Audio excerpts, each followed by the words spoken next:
Hello everyone. तो आज हम कुछ क्वेश्चंस करेंगे किस पर, जो पीरियोडिक प्रॉपर्टीज़ पर बेस्ड है। ठीक है, तो सबसे पहले हम जो स्टार्ट करने वाले हैं वो है हिस्ट्री और determination of block, period and group के क्वेश्चंस। ठीक है, जो सिंपल क्वेश्चन है वो तो तुम कर ही लेते हो। ठीक है, थोड़े से जो out of the box question है, ठीक है, जहाँ पर हम सोच नहीं पाते या थोड़ी दिक्कत होती है, ठीक है, due to lack of practice, हम वो वाले क्वेश्चंस को अभी डिस्कस करेंगे। ठीक है, तो सबसे पहला जो क्वेश्चन आ रहा है वो है हमारा कि atomic number of silver is 47। ठीक है, अब हमें बताना है इन द सेम ग्रुप जो हमारा एलिमेंट है जो इसके ऊपर होगा, मतलब ये रहा मेरा सिल्वर, ये मेरा सिल्वर है, इसके ऊपर जो होगा उसका एटॉमिक नंबर और जो उसके नीचे होगा उसका एटॉमिक नंबर। ठीक है, तो यहाँ पर हमारे दो कंसेप्ट की ज़रूरत पड़ेगी। एक तो पहला कंसेप्ट हो गया कि हमें याद होने चाहिए एटॉमिक नंबर सबके। ठीक है, हमें सबको ग्रुप वाइज सारे एलिमेंट्स याद होने चाहिए। मैंने तुम्हें निमोनिक्स सिखाए हुए हैं, ठीक है, वीडियो भी भेजी थी उसकी, तो उस निमोनिक्स की हेल्प से तुम इन्हें याद रख सकते हो। तो तुम्हें याद होगा कि एजी के ऊपर कौन आता था, माय निमोनिक क्या था, कौन आगे आएगा। समझ रहे हो, कौन आगे आएगा। तो यहाँ से अब हमें समझ आ गया कि उसके ऊपर वाला एलिमेंट कौन है और नीचे वाला एलिमेंट कौन है। लेकिन हमसे तो उसने क्या पूछा, उनका एटॉमिक नंबर। तो एक तो तरीका हो गया कि तुम्हें पता है कॉपर का एटॉमिक नंबर क्या होता है, 29। ठीक है, सिंपल सी बात है। 30 तक तो मैंने तुम्हें बता ही रखा है कि तुम्हें याद होने ही चाहिए। ठीक है, कंपलसरी है 30 तक तो 29 होता है, तो सीधा आंसर तुम्हारा बी हो गया। ठीक है, तो ये तो बी डायरेक्ट हो गया। और दूसरा मेथड क्या है, हमें क्या मैजिक नंबर्स पता हो, तो मैजिक नंबर तुम्हें अच्छे से पता होगा। डी ब्लॉक एलिमेंट्स के मैजिक नंबर क्या होते हैं, 18, 32, 32। ठीक है, एक्सेप्ट जो हमारा स्कैंडियम वाला होता है उसके अलावा इन सब के लिए मेरे जो डी ब्लॉक वाले एलिमेंट्स हैं उनके लिए होते हैं हमारे मैजिक नंबर्स। मतलब क्या हो गया, पहले एलिमेंट के अंदर 18 ऐड करोगे तो उसके नीचे वाला एलिमेंट मिल जाएगा, फिर उसके अंदर 32 ऐड करोगे उससे नीचे वाला, उससे नीचे 32। ठीक है, तो ये डी ब्लॉक के लिए होता है, स्कैंडियम के लिए नहीं। स्कैंडियम को छोड़ के बाकी सारे डी ब्लॉक एलिमेंट्स के लिए। ठीक है, जैसे एग्जांपल देखो, यहाँ पर हमें पता है कॉपर का 29 है। ठीक है, 29 में अगर मैं 18 ऐड करूँगा तो मेरा क्या आ जाएगा 47, उसके बाद 32 ऐड करूँगा तो मेरा क्या आ जाएगा 79। तो आंसर यहाँ से भी क्या आ गया मेरा। ठीक है, कैसे भी कर सकते हो, चॉइस इज़ योर्स।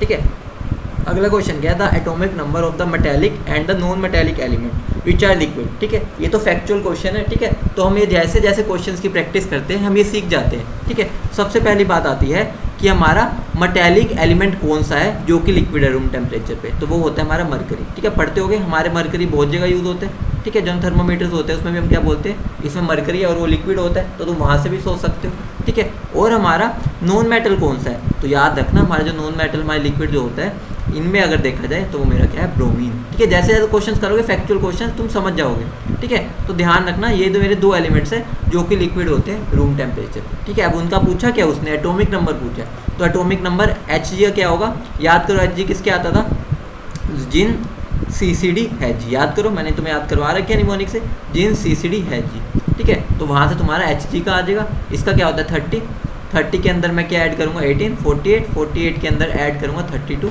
तो मेरा क्या आ जाएगा 80। तो मेरा क्या हो गया 80। ठीक है, और मेरा ब्रोमीन का क्या होता है, ब्रोमीन का याद करो, ब्रोमीन का मैंने तुम्हें बता रखा है फ्लोरीन, क्लोरीन और ब्रोमीन।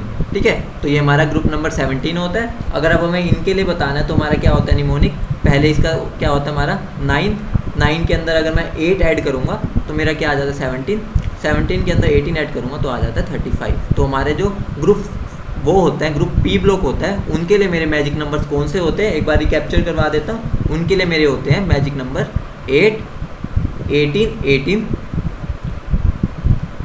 ठीक है, 8, 18, 32 एंड 32। समझ रहे हो, ये मेरे क्या है ये मेरे है मैजिक नंबर्स पी ब्लॉक के लिए, एक्सेप्ट जो हमारे नोबल गैसेज होते हैं। ठीक है, तो मतलब क्या होगा, अगर मुझे पहले एलिमेंट का एटॉमिक नंबर पता है उसमें 8 ऐड करूँगा दूसरे का आ जाएगा, फिर 18 ऐड करूँगा उससे अगले का आ जाएगा, 18 ऐड करूँगा उससे अगले का। जैसे इस केस में देखो फ्लोरीन का 9 था, उसमें मैंने 8 ऐड किया 17 आ गया, फिर 18 ऐड किया 35 आ गया। ठीक है, तो ऐसे हम निकाल सकते हैं। तो इसका मेरा आंसर क्या बन जाएगा, इसका आंसर मेरा बन जाएगा डी। ठीक है, मेटल मेरा कौन है, मरकरी, और जो मेरा नॉन मेटल है वो है मेरा ब्रोमीन, जिसका एटॉमिक नंबर होता है 35। ठीक है, अगला क्वेश्चन देखते हैं। ठीक है, तो आंसर इसका डी है, वो हो गया। अब अगला क्या है, the element which exhibit both vertical and horizontal similarities. ठीक है, किसमें हॉरिजॉन्टल और वर्टिकल सिमिलैरिटी है, मतलब कि ऐसे भी हमारी प्रॉपर्टीज सेम होती है और ऐसे भी। ठीक है, तो अब हमसे उसने पूछा है। तो अब एक बात बताओ, इनर्ट गैस तो तुम्हें पता है, इनर्ट गैस एलिमेंट्स क्या होते हैं, ऊपर से नीचे जाते हैं बस। ठीक है, रिप्रेजेंटेटिव एलिमेंट्स भी क्या होते हैं मेरे, एस और पी ब्लॉक वाले होते हैं। ठीक है, ट्रांजिशन एलिमेंट्स में भी मेरी प्रॉपर्टीज ऐसे जाते हैं। ठीक है, और जो नीचे की तरफ होती है मैच होती है, फोर्थ ऑप्शन क्या है, rare earth elements. Rare earth elements मेरे होते हैं सारे लैंथेनोइड्स, ठीक है, सारे लैंथेनोइड्स हमारे 14 होते हैं, ठीक है, 14 लैंथेनोइड्स हो गए, ठीक है। और मेरे बाकी कौन है, बाकी मेरे कौन है, मेरे 3 जो होते हैं, ठीक है, सचिन या लक्ष्मण वाले, याद करो मैंने तुम्हें इसका भी निमोनिक्स बताया हुआ, ठीक है। तो ये मेरे क्या हो गए, 14 तो ये हो गए लैंथेनोइड्स, ठीक है, जो मेरे सीरियम से स्टार्ट होते हैं, ठीक है, ठीक है, और ल्यूथेनियम तक आते हैं, ठीक है, ल्यूटेनियम तक। तो ये तो 14 ये हो गए और 3 ये। तो यहाँ पर देखो मेरा क्या हो रहा है, ऊपर से नीचे भी जा रहे हैं और हम लेफ़्ट टू राइट भी जा रहे हैं। तो यहाँ पर मेरा आंसर क्या हो जाएगा, डी, ठीक है, समझ गए। तो आंसर क्या हो गया इसका, डी। अगला देखते हैं, which of the following one contain example of metalloids. बात आती है मेटलोइड्स कौन कौन से, पहले तुम्हें पता होना चाहिए मेटलोइड्स कौन कौन से होते हैं हमारे, तभी तुम इसका पेयर्स बता सकते हो। तो हमारे मेटलोइड्स होते हैं जो मैंने यहाँ पर मार्क कर रखे येलो से, ब्रोमीन, सिलिकॉन, जर्मेनियम, आर्सेनिक, ठीक है, एंटीमनी, टेलुरियम और एटी, ठीक है। तो तुम्हें यहाँ पर कई बार पोलोनियम भी ऐड होता है, ठीक है, बाकी वो तुमसे इनके बारे में नहीं पूछता, ठीक है, इनका ज़्यादा परसेंटेज नहीं होता। जनरली हमारे जो मेनली यूज़ होते हैं वो ये मेरे हैं, ठीक है, जो मेनली यूज़ होते हैं ये वाले जो मैं मार्क कर रहा हूँ, ठीक है, इनके बारे में वो हमेशा घुमा फिरा के पूछते हैं, ठीक है, ये वाले, ठीक है। तो हमें लेकिन याद होना चाहिए हमारे 8 जो होते हैं मेटलोइड्स, 1 2 3 4 5 6 7 और ये पोलोनियम जो होता है मेरा 8, ठीक है। तो यहाँ पर लेकिन हमारा बेसिकली जो याद करने वाले हैं वो ज़्यादा ये 4 ही है, ठीक है। तो ये 4 तो पक्का याद होने चाहिए। अब इसमें से तुम्हें कौन सा दिख रहा है, यहाँ पर तुम्हें कौन कौन से दिख रहे हैं, देखो ऑप्शन डी, यहाँ पर भी यही पूछा हुआ है, जो मेन होते हैं उनके बारे में पूछते हैं। और मेटलोइड्स होते हैं क्या, कईयों के माइंड में आ रहा होगा, मेटलोइड्स वो होते हैं जिनकी कुछ प्रॉपर्टीज मेटल से मिलती है और कुछ प्रॉपर्टीज़ नॉन मेटल से मिलती है, ठीक है, कुछ प्रॉपर्टीज़ नॉन मेटल से मिलती है। अब अगला क्वेश्चन देखते हैं, तो इसका आंसर क्या हो गया, डी। उससे अगला क्या, which group of element is analogous to lanthanoids. सीधी सी बात है, लैंथेनोइड्स के जैसे कौन होते हैं, वो हमारे एक्टिनोइड्स होते हैं। तो इसमें कुछ ऐसे बताने वाला था ही नहीं, तो आंसर क्या हो जाएगा, एक्टिनोइड्स, ठीक है। उसके बाद क्या है, if the atomic number of the element is 33 it will placed in the long form periodic table in the कौन, मतलब कौन से ग्रुप में आएगा मेरा 33 वाला, ठीक है। अब मेरे से ग्रुप पूछा है, तो सीधी सी बात है, मैंने तुम्हें ग्रुप का सिखा रखा है, तुम्हें कौन कौन से याद रखने हैं, तुम्हें याद रखने हैं सारी नोबल गैसेज, ठीक है। नोबल गैसेज अगर तुम्हें याद है तुम किसी का भी बता सकते हो, ठीक है। तो मेरी नोबल गैसेज कौन कौन सी होती है, हीलियम, ठीक है, नियोन, आर्गन, ठीक है, क्रिप्टन, जेनॉन और रेडोन। और मुझे ये सारे इनके पीरियड्स भी याद होने चाहिए, ठीक है। ये मेरा फर्स्ट पीरियड, ये सेकंड, ये थर्ड, ये फोर्थ, ये फिफ्थ और ये सिक्स्थ। और इनके एटॉमिक नंबर भी ध्यान होने चाहिए, क्या क्या होता है एटॉमिक नंबर इसका, 2 10, ठीक है, 18 32 54 और मेरा 86। इनके मुझे ये सब याद होने चाहिए। जब भी कोई क्वेश्चन आता है डिटर्मिनेशन ऑफ पीरियड, ब्लॉक और ग्रुप का, तो ये चीज़ तुम्हारे लिए सबसे इंपॉर्टेंट है, तो इसको कभी भी मत भूलना, ठीक है। उनका हमें पता होना चाहिए कैसे आए, ये भी इसका मैजिक नंबर होते हैं। मैजिक नंबर क्या होते हैं इसके, देखो सबसे पहले मेरा क्या है, सबसे पहले मेरा 8, फिर दोबारा 8, ठीक है, फिर 18, फिर 18, फिर 32, ठीक है। मतलब यहाँ पर क्या हो रहा है, मेरे मैजिक नंबर्स क्या होते हैं 18 ग्रुप के लिए, 8 8 18 18 32 32, ठीक है, ये मेरे मैजिक नंबर्स होते हैं, ठीक है। तो मैंने तुम्हें आज इसी क्वेश्चंस के थ्रू ही एक डी ब्लॉक के मैजिक नंबर बता दिए, ठीक है,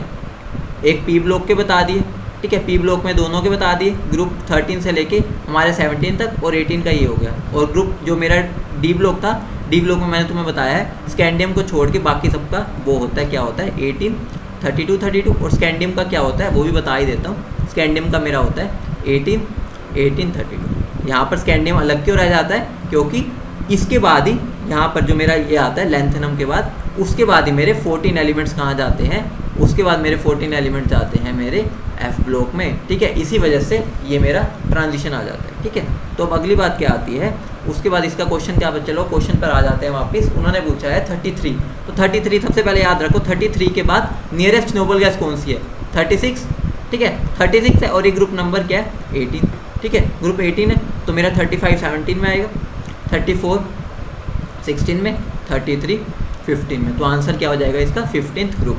अब यहाँ देखते हैं ऑप्शन में 15 ग्रुप नहीं है, ठीक है, वैसे 15 ग्रुप होना चाहिए था, लेकिन अगर 15 नहीं है तो यहाँ पर हम मैंडलीव वाला भी देख सकते हैं, ठीक है। तो मैंडलीव ने हमें क्या नाम दिया था, हमारा 5B, याद करो मैंडलीव का जो नाम था ग्रुप 15 का वो 5B था। तो इसके हिसाब से क्वेश्चन के हिसाब से आंसर सी हो जाएगा। बाकी यहाँ पर अगर ये मॉडर्न पीरियोडिक टेबल इन्होंने बोला हुआ है लॉन्ग फॉर्म, यहाँ पर उन्हें 15 ही देना चाहिए था, लेकिन अगर ऑप्शन नहीं है तो हम इसको सही मान सकते हैं, ठीक है, अगर ऑप्शन नहीं है तो, अगर 15 होता तो आंसर 15 होता, ठीक है। तो अगला देखो, अगले क्वेश्चन पे आते हैं हम। अगला क्वेश्चन क्या है मेरा, तो इसका तो सी हो गया ऑप्शन, ठीक है। उससे अगला क्या है, which has the chemical property most similar to phosphorus. तो सबसे पहले बच्चों के माइंड में आता है कि नाइट्रोजन के बाद फॉस्फोरस आता है, जैसे ही उन्हें नाइट्रोजन दिखता है आंसर को टिक कर देते हैं नाइट्रोजन, लेकिन ये गलत हो जाता है। इसका आंसर कौन होएगा, आर्सेनिक। रीज़न क्या है, रीज़न ये होता है जो सेकंड ब्लॉक एलिमेंट्स होते हैं ना, जो सेकंड पीरियड वाले एलिमेंट्स होते हैं, वो अपने पीरियड की तरह रहते नहीं, मतलब कि वो क्या करते हैं, वो अपने धोखेबाज होते हैं, ठीक है। एक तरह से ये मान सकते हो कि जो सेकंड पीरियड वाले होते हैं वो अपने एलिमेंट्स अपने ग्रुप के सगे नहीं होते, ठीक है। तो मतलब क्या हो गया, हमारे जो थर्ड ग्रुप वाले होते हैं, इसीलिए हमको टिपिकल एलिमेंट्स बोलते हैं थर्ड वालों, ठीक है। तो इसका मतलब क्या हो गया, मेरा आंसर क्या हो जाएगा, आर्सेनिक। कईयों के माइंड में ये आ रहा है नाइट्रोजन क्यों नहीं है, तो रीज़न है कि जो सेकंड पीरियड वाले एलिमेंट्स होते हैं वो अपने बाकी पीरियड वाले, अपने बाकी ग्रुप वाले एलिमेंट से थोड़े से डिफरेंट होते हैं। रीज़न होता है कि उनकी हाई आयनाइजेशन एंथैल्पी होती है, ठीक है। बहुत रीजंस होते हैं, ठीक है। साइज़ बहुत छोटा होता है जिसकी वजह से वो थोड़ा केमिकली डिफरेंटली रिएक्ट करते हैं, ठीक है, अपने बाकी ग्रुप मेंबर से, ठीक है। अगला क्या है, which have non metal that are found in the elemental pure forms, ठीक है। अब बच्चों के माइंड में आ रहा होगा कि सर हमें तो बस नोबल गैसेस के बारे में ही पता है, ठीक है, नोबल गैसेस का ही पता है, बाकी होगा तो सर हमें पता ही नहीं। तो यहाँ पर हम थोड़ा सा एक तो अपना ये बोल सकते हैं कि हमें क्या यूज़ करना है, कॉमन सेंस यूज़ करनी है, ठीक है। तो सबसे पहली बात देखो, नियोन इसमें, हीलियम इसमें, ठीक है, बाकी किसी में नहीं है, तो हमारे माइंड में आ जाता है कि इन दोनों में से कोई होगा, लेकिन हमें बाकी दो को भी तो देखना है। तो यहाँ पर ध्यान देना, यहाँ पर अच्छे से ध्यान देना है तुम्हें। क्या ध्यान देना है कि मेरा जो नाइट्रोजन होता है, ठीक है, नाइट्रोजन जो होता है वो एलिमेंटल फॉर्म में होते हैं, ठीक है। और नाइट्रोजन के बाद मेरा कौन होता है, ऑक्सीजन भी होता है, ठीक है, और मेरा सल्फर होता है। कईयों के माइंड में आ रहा होगा सर हेलोजेंस जो होते हैं और फॉस्फोरस क्यों नहीं होते, ठीक है। फॉस्फोरस हेलोजेंस क्यों नहीं होते, क्योंकि वो मेजरली वो अपने सोल्ट्स की फॉर्म में पाए जाते हैं। याद करो हमें वो NaCl मिलता है, ठीक है, NaBr, सारे हम ये तो हम खाते हैं नमक, वो सारा क्या होता है प्योर फॉर्म में, एलिमेंटल फॉर्म में नहीं मिलता, ठीक है। हेलोजन सोल्ट्स में मिलते हैं अपने, और फॉस्फोरस को तो फटाफट एक तरह से ऑक्सीजन मिलने की देर है, वो उसके बाद रिएक्ट करके ठाफा कर देता है, ठीक है। तो इसका आंसर मेरा क्या हो जाएगा, नाइट्रोजन, ऑक्सीजन और सल्फर, ठीक है। तो ये थोड़ा कंसेप्चुअल भी चीज़ है, ठीक है, लेकिन अपना थोड़ा सा माइंड को मतलब डेवलप भी करना है, ठीक है, ताकि हम ऐसे क्वेश्चंस को डील कर पाए, ठीक है। पहले दो क्यों नहीं कर पाए, पहले दो इसलिए नहीं कर पाए क्योंकि यहाँ पर तो ये दोनों आ गए, ठीक है, फॉस्फोरस और फ्लोरीन, ये हेलोजन हो गया, हेलोजन हो नहीं सकता, फॉस्फोरस हो नहीं सकता, ठीक है, आयोडीन हो नहीं सकता, ठीक है, और हीलियम हो सकता था, लेकिन आयोडीन नहीं है तो इसको तो हम देखेंगे भी नहीं, ठीक है। तो अगले क्वेश्चन पे आते हैं, which noble gas is most abundant in earth crust. तो इसका आंसर है हमारा आर्गन, ठीक है। आर्गन जो होती है वो सबसे ज़्यादा पाई जाती है, अराउंड 0.934%, ठीक है। बाकी माइंड में आ रहा है सर 0.934% ही तो है, इसको ज़्यादा कौन बोलता है, तो आंसर है कि ये तो फिर भी 0.934 है, और जो बाकी है वो तो ये लगा लो कि ना के बराबर है। जो हमारी नियोन होती है वो 0.0018% है, ठीक है, और जो मेरी हीलियम होती है वो 0.000052%, ठीक है। तो इन पर तो हमें जाना ही नहीं है, तो ये बात का ध्यान रखना, जो आर्गन होती है वो सबसे ज़्यादा एबंडेंट होती है अर्थ क्रस्ट में, ठीक है। बाकी वो देख लो कितनी परसेंटेज है, मतलब ये लगा लो कि चुन्नू भर है, ठीक है, तो चुन्नू भर को तो हम देखेंगे भी नहीं, ठीक है, फिर भी 0.934 तो इनके रिलेटिव बहुत ज़्यादा है, ठीक है। उससे अगली बात आती है कि in which set are both elements metalloids. Metalloids तो मैं तुम्हें समझा ही चुका हूँ, तो इसमें तो जाने की जरूरत ही नहीं है, तो आंसर इसका हो जाएगा जर्मेनियम और आर्सेनिक, ठीक है। बाकी को तो देखने की जरूरत भी नहीं है। मेटलोइड्स 8 मैंने जो लिखवाया है उनमें से ऑप्शन में जरूर होगा, देखो यहाँ पर भी बार बार ये तो पक्का ये यूज़ हो ही रहा है, मैंने तुम्हें बताया था, वो 4 याद रख लोगे तो क्वेश्चन में वही जनरली पूछता है। अब आया which element in the liquid at, कौन सा इनमें से लिक्विड होता है। अभी मैंने तुम्हें देखो आइडिया, मतलब क्वेश्चन सारे एक दूसरे रिलेटेड है, याद करो। मैं तुम्हें क्या बताया था, ब्रोमीन क्या होता है, लिक्विड होता है, ठीक है। तो यहाँ पर तुम्हें अपने आप यहाँ पर दिख जाएगा कि आंसर क्या हो जाएगा ये, ठीक है। बाकी मैं तुम्हें बता देता हूँ, आयोडीन सॉलिड होता है, ठीक है, क्लोरीन जो होता है गैस, और फ्लोरीन भी गैस होती है, ठीक है। अगर मैं उनकी गैसेस की बात करूँ, ठीक है, F2Cl2, ब्रोमीन और I2, ठीक है। ध्यान रखना फ्लोरीन और क्लोरीन हमारी गैस होते हैं, ब्रोमीन लिक्विड और आयोडीन सॉलिड होता है, ठीक है। तो आंसर इसमें मेरा क्या हो जाएगा, सी, ठीक है। ये तुम्हारे देखो फैक्ट्स भी क्लियर होते जा रहे हैं इस क्वेश्चंस के साथ, इसलिए मैंने ये क्वेश्चंस लिए, ठीक है। उसके बाद है which element is the major component in solar cells. Solar cells में मेरा मेजर कंपोनेंट कौन होता है, तो हमें ये करना है। तो देखो, या तुम अभी फिजिक्स में पढ़ोगे, जब तुम सेमीकंडक्टर चैप्टर पढ़ोगे ना, तो हम सारे सेमीकंडक्टर्स कौन से यूज़ करते हैं, सेमीकंडक्टर हमारे जो 14th ग्रुप वाले होते हैं ना, कार्बन के नीचे वाले, ठीक है, सिलिकॉन, जर्मेनियम वगैरह, वो यूज़ करते हैं। और उनमें से भी ज़्यादा हम कौन सा यूज़ करते हैं, उसका आंसर है हमारा सिलिकॉन, ठीक है। तो याद रखना कि सिलिकॉन सबसे ज़्यादा यूज़ होता है जर्मेनियम भी है, लेकिन ज़्यादा यूज़ हमारा सिलिकॉन होता है। बाकी ये तुम फिजिक्स में पढ़ोगे पूरा चैप्टर सेमीकंडक्टर्स, वहाँ पर तुम्हारा अच्छे से आएगा ये वाली चीज़, तो घबराने की जरूरत नहीं है। बस एक तरह से ये लगा लो कि तुम्हारी जनरल नॉलेज बढ़ रही है, ठीक है। ऐसे क्वेश्चन वो कई बार बहुत कम पूछते हैं, बाकी वो कंसेप्चुअली पूछते हैं, ठीक है। तो लेकिन हमें पता होने चाहिए, ठीक है। उसके बाद है which pair of symbols identify two element that are metalloids. फिर वही क्वेश्चन देखो, मतलब ये क्वेश्चन कितना घुमा फिरा के यही क्वेश्चन पूछता है। तो इसका आंसर क्या हो जाएगा, आंसर सिलिकॉन और जर्मेनियम, ठीक है। उसके बाद क्या है, which element is a gas, ये फिर ये तो वही सेम क्वेश्चन आ गया। ये पूछा इन्होंने विच element is a gas at this and this, तो अब हमें गैस का बताना भी मैंने तुम्हें बताया था, क्लोरीन गैस होती है। देखो कुछ ना कुछ एक दूसरे इंटर रिलेटेड है, बाकी सारे सॉलिड्स होते हैं, ठीक है। तो अब तुम्हें एक और चीज़ पता चल गई कि क्लोरीन गैस है, बाकी सारे सॉलिड्स होते हैं। फॉस्फोरस हमें P4 की फॉर्म में मिलता है, ठीक है। जिसको नहीं पता मतलब तुम्हारी नॉलेज बढ़ती जा रही है, तुम आगे मेन ब्लॉक में पढ़ोगे, केमिकल बॉन्ड में सब चीज़ें पढ़ोगे। सल्फर हमारा S8 की फॉर्म में मिलता है, ठीक है। तो आगे हम बहुत चीज़ें जैसे जैसे तुम डिटेल में चैप्टर्स पढ़ोगे वहाँ सीखोगे, ठीक है। उसके बाद आती है हमारी बात विच has the highest electrical conductivity. अब बात आ रही है कि सबसे ज़्यादा कंडक्टिविटी किसकी है, ठीक है। तो अब यहाँ पर ध्यान दो, ठीक है। कंडक्टिविटी के बारे में उसने पूछा है, तो कंडक्टिविटी देखो सीधी सी बात है, अगर मैं इसको तुम्हें इस टाइम पर जब तुम्हें इनके बारे में नहीं पता, तो मैं यहाँ पर तुम्हें बस आइडिया दे सकता हूँ आंसर तक कैसे पहुँचना है, ठीक है। जब तुम आगे 11th में और चैप्टर्स पढ़ते हो तो वहाँ पर तो फिर तुम्हें इन आंसर आराम से दे पाओगे। लेकिन अभी तुम देखो, मान लो कि तुम्हें अभी मेरे हिसाब से कुछ नहीं पता, ठीक है। अभी तुमने फिजिक्स में भी ज़्यादा नहीं पढ़ा, तो हमें आंसर तक कैसे पहुँचना है। देखो तुम्हें अच्छे से पता है कि कंडक्टिविटी मेरी ज़्यादातर कौन होता है, कंडक्टिव मेटल्स होते हैं, ठीक है। तुम्हें अच्छे से पता है मेटल्स में ज़्यादा वो इलेक्ट्रिसिटी कंडक्ट करते हैं, ठीक है। मतलब घुमा फिर आके आंसर तक पहुँचेंगे, ठीक है। तो अब यहाँ पर देखो इन चारों में जर्मेनियम, ये इन चारों के अंदर देखते हैं मेटल ज़्यादा कौन है, ठीक है। इसलिए मैंने यहाँ पर तुम्हारे यहाँ पर मतलब एलिमेंट्स भी दे दिए। देखो सेलेनियम क्या है, ये रहा, ठीक है। और मेरा कौन कौन है इसके अंदर, टेलुरियम मेरा, ठीक है। एसन मेरा ये रहा, ठीक है। और जर्मेनियम ये रहा, ठीक है। तो मुझे इसके अंदर बताना है कि मेरा कौन होगा सबसे ज़्यादा मेटेलिक। तो ध्यान दो, याद करो, मैंने तुम्हें बता रखा है कि इधर से इधर जाने पे नॉन मेटेलिक कैरेक्टर बढ़ता है, याद होगा तुम्हें, ठीक है। हमने जब वो पढ़ा आयनाइजेशन एनर्जी वहाँ पर भी पढ़ा है, ठीक है। मेटेलिक कैरेक्टर क्या बढ़ता है यहाँ पर, तो यहाँ पर मतलब नॉन मेटेलिक कैरेक्टर शुरू ही बढ़ता है, और ऊपर से नीचे जाने पे मेरा मेटेलिक कैरेक्टर बढ़ता है। तो यहाँ पर देखो ये और ये तो मेरे कहाँ आगे नॉन मेटल वाली तरफ है, ठीक है। तो ये तो कम चांसेस हो गए इनके, जर्मेनियम से नीचे 3 है और मुझे पता है नीचे मेटेलिक कैरेक्टर बढ़ता है, तो आंसर मेरा क्या हो जाएगा, एस। समझे कैसे हम क्वेश्चन तक पूछे, हमें पता है ऊपर से नीचे मेटेलिक कैरेक्टर बढ़ता है और इधर से इधर जाने पे नॉन मेटेलिक कैरेक्टर बढ़ता है। तो हमें मेटल ढूंढना है, बढ़िया मेटल कौन है, तो इन सब में बढ़िया मेटल कौन हो जाएगा, एसएन हो जाएगा। देखो ये नीचे है, लेकिन ये मेरे कहाँ है, इधर की तरफ है, ठीक है। पीरियड इधर वाला आ गया, और ये मेरे इधर है जर्मेनियम, लेकिन ये एसएन से ऊपर है, ठीक है। कैसे आंसर तक पहुँचे ये समझे, ठीक है। उसके बाद क्या आती है मेरी बात, which substance is stored in air contact with water to prevent its reaction with air, ठीक है। सिंपल सा क्वेश्चन है, वही बात आ गई। तुम धीरे धीरे केमिस्ट्री सीख रहे हो इन क्वेश्चंस के थ्रू, ये बात का ध्यान रखना। जो फॉस्फोरस होता है ना, इसकी बहुत सारे एलिट्रोप्स होते हैं, एक वाइट फॉस्फोरस होता है जनरली, ठीक है। तुम पढ़ोगे आगे, तो वो फॉस्फोरस जो होता है ना मेरा, अगर वो एयर के साथ वो आ जाता है ना, तो वो क्या कर जाता है, उसमें आग लग सकती है, ठीक है, ठीक है। तो उससे बचाने के लिए हम इसको वाटर के अंदर रखते हैं, ठीक है। अभी इतना समझना तुम्हारे लिए सफिशिएंट है। तो आंसर मेरा क्या हो जाएगा इसका, फॉस्फोरस, ठीक है। तो इसका आंसर मेरा क्या हो गया, फॉस्फोरस, ठीक है। उसके बाद क्या है, stannous chloride is a molecule which है central atom belongs to carbon family, what is the period and atomic number, ठीक है। हमें बता ही दिया हमने स्टेनिक क्लोराइड। अब स्टेनिक क्लोराइड क्या होता है, तो स्टेनिक क्लोराइड मेरा ये होता है, ठीक है, ठीक है। मेरा स्टेनिक क्लोराइड है, ठीक है। अब उसने पूछा है उसमें से सेंट्रल एटम कहाँ पर हो रहा है मेरा, कार्बन फैमिली को बिलोंग करता है, मुझे पता ही है। एसएन तो कहाँ आता है, कार्बन के नीचे ही आता है, याद करो। केमिस्ट्री सर गिव्स सन की प्रॉब्लम्स, याद करो, यहीं पर नीचे आ रहा है। तब उसने पूछा है कि इसका पीरियड कौन सा है, ठीक है। तो पीरियड तुम्हें पता होता है, कार्बन का मेरा क्या होता है 2, ठीक है। इसका क्या होता है 3, इसका 4 और इसका 5। तो आंसर क्या हो गया 5 वाला और कोई दिख रहा है, तो आंसर होगा डायरेक्ट ही। और कईयों के माइंड में आ रहा है सर ये तो हमने पता चल गया, फिर भी एक बार बता दो एटॉमिक नंबर कैसे निकालेंगे। सीधी सी बात है, मैंने पी ब्लॉक के मैजिक नंबर्स बताए हैं।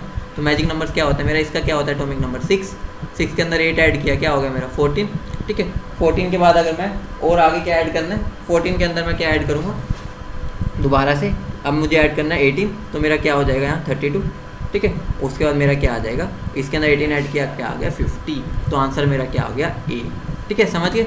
उसके बाद मेरा क्या आता है, maximum number of quantum numbers which can be equal to for the last electron of 2 electrons, ठीक है। अब मेरी बात आ रही है कि एक मेरा ग्रुप है, ठीक है, मेरे ये वाला एलिमेंट इन सब के अंदर मैक्सिमम कितने क्वांटम नंबर सेम हो सकते हैं, ठीक है। तो सीधी सी बात है, सबका एन तो बदल ही गया, ठीक है, इसका एन अलग अलग होगा सबका, लेकिन याद करो एल, एम और एन बचे। एल तुम्हें पता है ये सारे कौन है, पी ब्लॉक, ठीक है, पी ब्लॉक वाले तो एल भी सेम हो गया, ठीक है। अब एन की बात आ रही है, एन भी इन सब के लिए सेम होगा और एस भी सेम होगा, तो आंसर क्या हो जाएगा 3। 4 में से 3 मेरे क्या हो सकते हैं, उनके जो लास्ट इलेक्ट्रॉन है उनका क्वांटम नंबर सेम हो सकता है, ठीक है। उसके बाद लास्ट आता है मेरा question which select the incorrect statement, ठीक है। लोथरमेयर कर्व की इनकरेक्ट स्टेटमेंट बतानी है कि alkali metals occupy the peak position, ठीक है। हाँ बिल्कुल सही है, अल्कली मेटल्स जो होते हैं लोथरमेयर कर्व पे पीक पोजीशंस पे आते हैं, ठीक है, सीधी सी बात है, पीक पे आते हैं, सही बात है।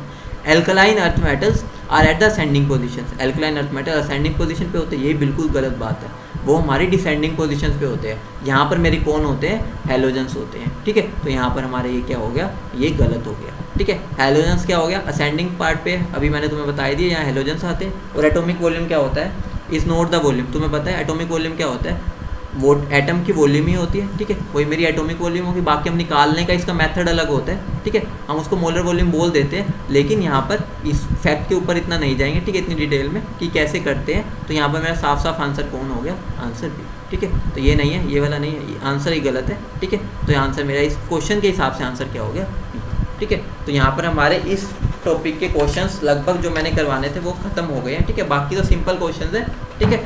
उसके बाद हम अगले टॉपिक का भी करेंगे, ठीक है। उसके लिए मैं एक और वीडियो अपलोड करूँगा, ठीक है, जिसके अंदर हम क्वेश्चंस को डिस्कस करेंगे अगले टॉपिक, ठीक है।